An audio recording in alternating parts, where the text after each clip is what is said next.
यतिखेर चाहिँ पक्राउ गरेको छ। जिल्ला प्रहरी कार्यालय बाँकेको टोलीले यतिखेर पक्राउ गरेर लगेको छ।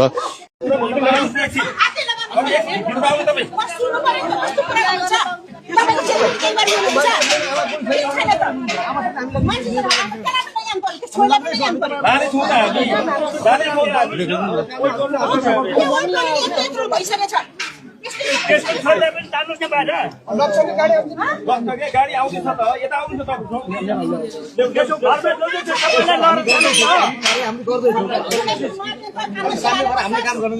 अनि हजुरले काम गर्ने अनि आधा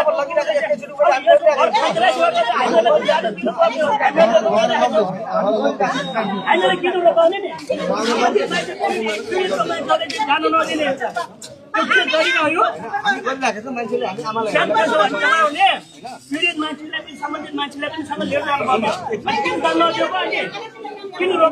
यतिखेर नेपालगञ्ज यो वडा नम्बर 12 कोरिनपुरमा सिर्जना बुढा मगरलाई चाहिँ यो घरमा बस्ने युवकले जिउँदै जलाएर हत्या गरेपछि हेर्न सक्नुहुन्छ। यतिखेर जिल्ला प्रहरी कार्यालय बाँकेबाट प्रहरी आएको छ र पीडितको आफन्तहरू पनि आउनु भएको छ।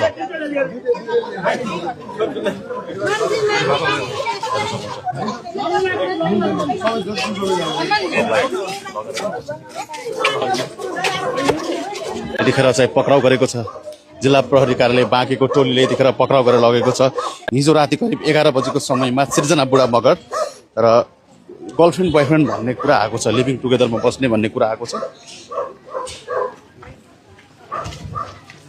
यसरी प्रहरीले आरोपित घरको मान्छेहरूलाई चाहिँ यो खास के हो यो